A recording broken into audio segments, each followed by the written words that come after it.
When the wind came out of the west, Nell Turner's farm turned brown. Not the ground, the air.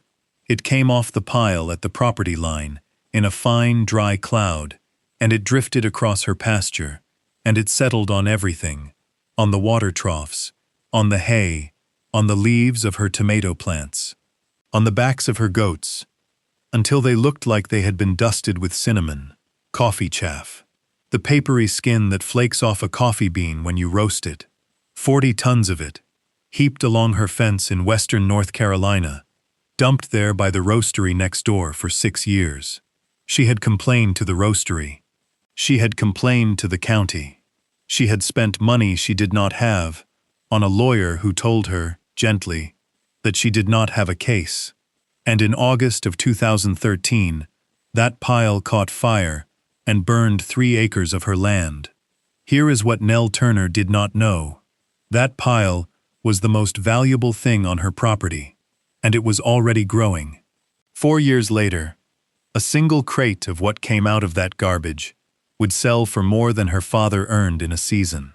And the roastery that dumped it, the one that fought her, and burned her, and told her the stuff was worthless, would be locked out of the market she built, by a letter they wrote themselves.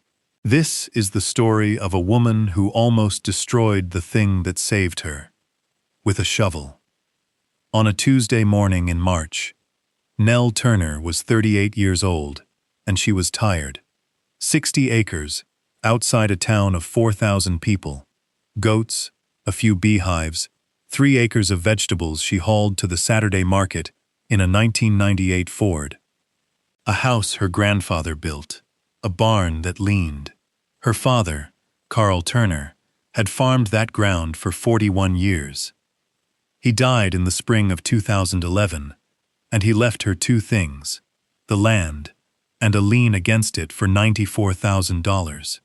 She had asked him once, near the end, why he never sold. Developers had come around twice. He could have gone out clean. He said the land would take care of her, and Nell had stood in the kitchen that night, 36 years old and broke, looking out at 60 acres of red clay and rock, and she had thought, how? The roastery moved in during the spring of 2008. Brennan Coffee Works. They bought the old textile mill on the far side of Nell's east fence, a building that had sat empty since 1994, and they filled it with green coffee and industrial roasters, and within 2 years, they were the 3rd largest employer in the county. People were glad. The mill had been dead for 14 years.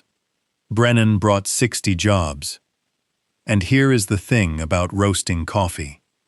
When a green coffee bean hits 400 degrees, it swells and it cracks, and the thin, papery husk around it, the silver skin, lifts off and flakes away. That husk is called chaff. Every roaster on earth produces it. It comes out of the machine dry, weightless, and hot, and it is a nuisance. It is a fire hazard inside the roaster. It clogs the ductwork. It weighs almost nothing, and takes up enormous volume, so hauling it costs real money for very little tonnage. So most roasteries do the cheapest thing available. They dump it. Brennan Coffee Works dumped theirs at the back of the mill lot, up against the fence line, which happened to be Nell Turner's fence line. She called them. A man in the office was polite and said they would look into relocating the pile. They did not relocate the pile. She called the county, and the county sent an inspector, and the inspector walked the fence, and he told her something she would remember for the rest of her life. He said, coffee chaff is classified as an organic agricultural byproduct, not regulated waste. It is compost, legally speaking, and there was nothing the county could do about a neighbor composting on his own side of the line. Never mind that it did not stay on his side of the line. Because chaff does not sit still. It is lighter than sawdust, lighter than ash. A west wind picks it up off the top of a pile and carries it 400 yards, and it comes down over everything. It mats into pasture grass and smothers it. It floats on the water troughs in a brown skin the goats will not drink through. 2 of her nannies developed a wet, rattling cough that fall, and the vet said it was chronic dust irritation, and he charged her $400 to say it. For 6 years, Nell Turner swept another company's garbage off her own porch. And then, in the summer of 2013, the pile got hot. It happens. Dry organic matter piled deep enough will hold its own heat, and in a dry August, a chaff heap can begin to smolder from the inside out, with no flame and no smoke, for days. On the 14th of August, at about 2 in the afternoon, the pile went up. It took the fence. It took a tool shed with her father's equipment in it, and it burned across 3 acres of pasture before the volunteer department got it stopped. Nell filed a claim against Brennan Coffee Works. And 6 weeks later, a letter came back from their insurance carrier, denying it. The letter said the material stored at the property line was a low-value organic residue with no commercial value, and that the claimant could not demonstrate loss arising from a valuable asset. No commercial value. Nell Turner read that letter standing at her mailbox. Then she folded it, and she put it in a drawer in the kitchen, and she did not look at it again for 2 years. Remember that letter. It is going to end this story. She lost $11,000 in that fire. She did not have $11,000. So that winter she made a decision. If the county would not move the pile, and Brennan would not move the pile, she would move the pile. Herself. 1 truckload at a time, hauled to a landfill 40 minutes away, at her own expense, in a borrowed trailer. She started on the 11th of March, 2014, after a long wet spell. She walked out to the fence line with a flat shovel, and she stopped, because something was growing out of the side of the pile. They came out in fans, great overlapping shelves of them, pearl gray on top and creamy underneath, tier over tier, cascading down the face of that heap of garbage, like something spilling out of a wound. Mushrooms. Hundreds of them. Nell Turner had spent 6 years hating that pile. She stood there with a shovel in her hands, and she raised it to knock them off, because in her mind, they were just one more thing the roastery had done to her land. And then she stopped. She never could say exactly why. She lowered the shovel. She went back to the house and got a basket. Now, before I tell you what those mushrooms turned out to be worth, do me one favor. Hit subscribe. I put a new story up every single day, and this is the point where 6 years of losing turns into something else entirely. Because she took that basket to town, and a man offered her $60 for it before she got it out of the truck. She had brought them to the Saturday market to ask what they were. She did not get the chance. A chef from a restaurant 2 counties over was buying arugula 3 stalls down, and he saw the basket, and he came over fast, and he asked her, not what they were, but where she got them, and how many more she had. Pearl oyster mushrooms. Wild fruited. Perfect. He paid her $60 for the basket, and told her he would take every one she could grow, every week, forever. Nell drove home with $60 in her pocket, and one question in her head. Why were they growing there? She went to the library. She read for 3 weeks. And what she found is the reason this story exists. Here is how you grow a mushroom commercially. You do not plant a seed in dirt. You take a substrate, straw, sawdust, wood chips, something with cellulose in it, and you introduce mushroom spawn to it, and the fungus eats through the material and eventually fruits. Simple. Except for one thing. Every other mold, bacteria, and fungus on Earth also wants to eat that substrate, and most of them are faster than your mushroom. If a single spore of green trichoderma mold gets into your straw, it will outrun your oysters and turn the entire batch to slime in 4 days. So before you can grow anything, you have to sterilize the substrate.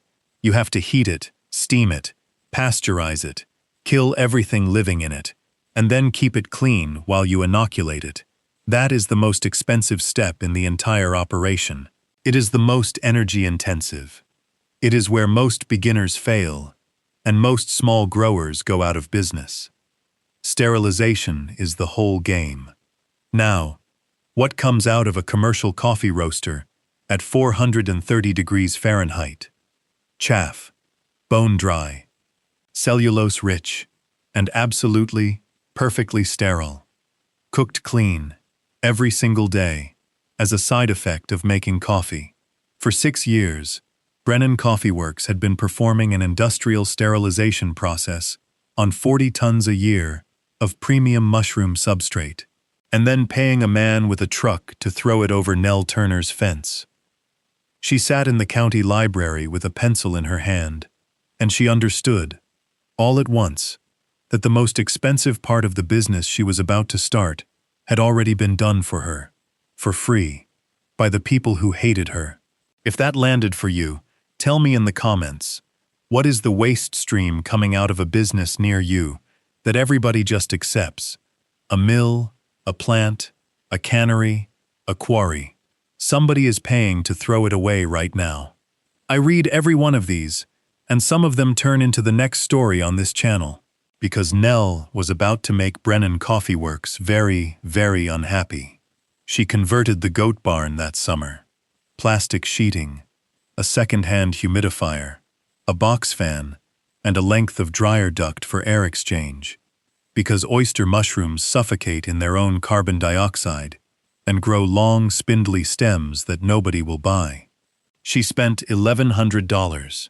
Her first batch contaminated, green mold, top to bottom. She threw out 400 pounds of substrate. Her second batch fruited.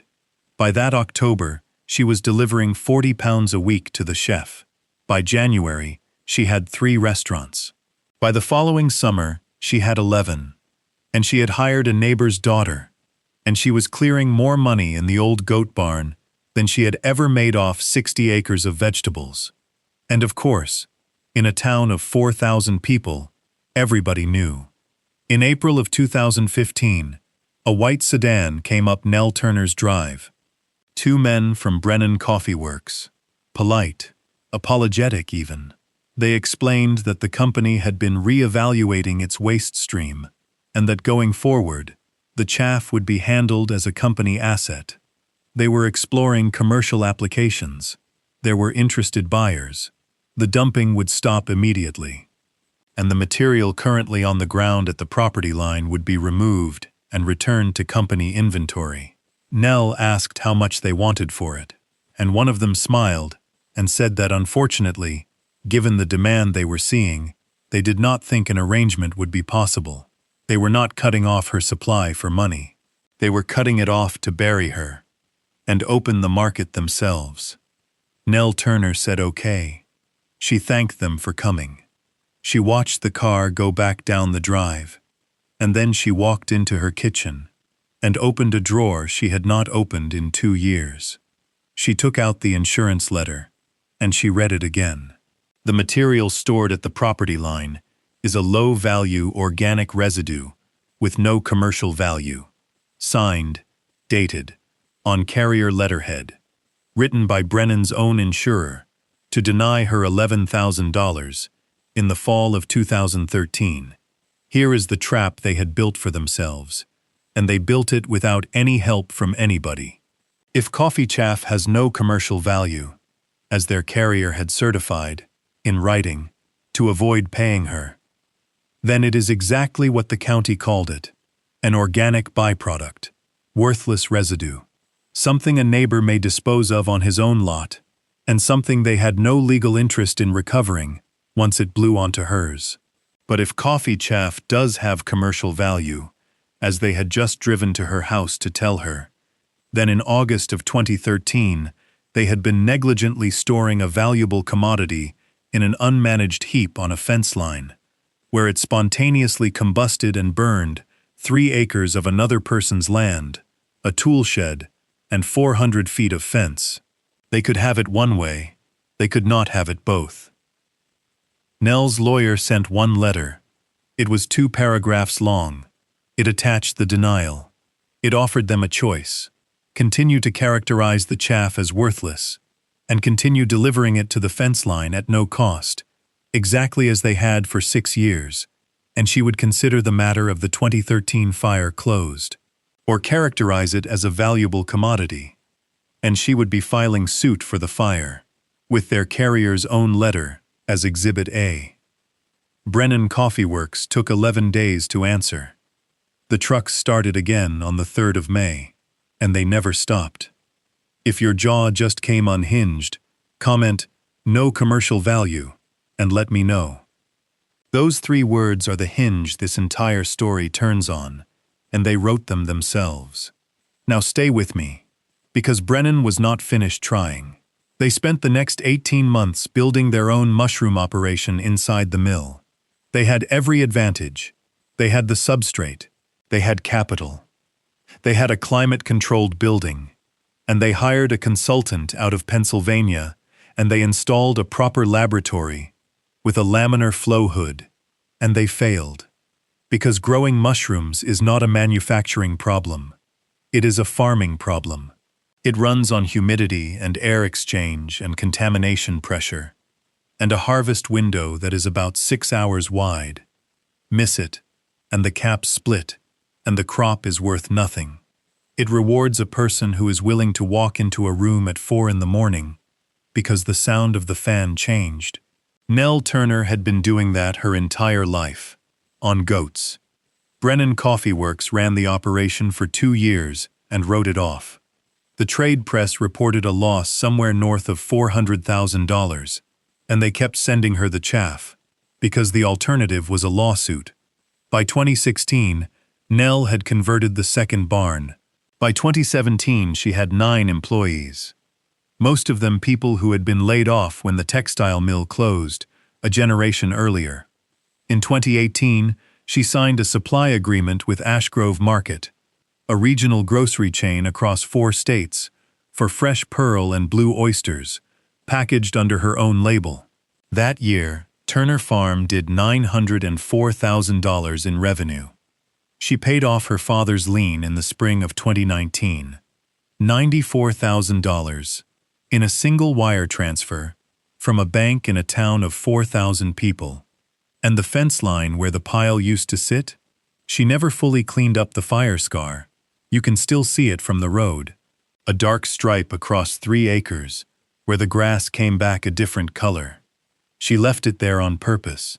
There is a shovel hanging on the wall of the main grow room. It is a flat-blade shovel with a cracked hickory handle and a rust bloom across the face of it. And it is completely useless, and every new employee asks about it. That is the shovel Nell Turner was holding on the 11th of March 2014, when she walked out to the fence line with 6 years of hatred in her chest and raised it over the first crop of mushrooms she ever saw. She came within one swing of destroying the thing that saved her farm. Not because she was foolish, because for 6 years she had been trained by a company, by a county, by an inspector with a clipboard, and by a letter from an insurance carrier, to believe that everything coming off that pile was garbage, and she believed them. That is the part I want you to sit with. Nell Turner did not lack the resource. The resource was on her land, in enormous quantity, for 6 years, growing quietly in the dark, while she stood at her window and hated the sight of it. What she lacked was permission to see it as anything other than trash, and the people telling her it was trash were not lying to her. That is the strange part. Brennan Coffee Works genuinely believed chaff was worthless. The county genuinely believed it. The insurance carrier put it in writing and meant every word. They were all answering their own question, which was, what is this worth to us? Nobody in that entire chain ever asked the other question. What could this be worth to somebody else? So go look at your fence line. Look at whatever is piling up near you, that everybody agrees is worthless. The waste coming off the mill. The byproduct nobody wants. The thing you have been complaining about so long that you have stopped actually looking at it. Somebody has already told you it is garbage. They were sincere. They were also only ever answering their own question. And before you swing the shovel, take one more look at what is growing in it. So tell me in the comments, what is the pile on your place that everybody calls worthless? I read every single one, and some of them become the next story on this channel. And if you made it this far, you know what to do. Subscribe. There is a new one every day. Tomorrow's is about a man who paid $50 for a patch of weeds and pulled $10,000 of rare herbs out of the dirt. You are going to want to be here for that one.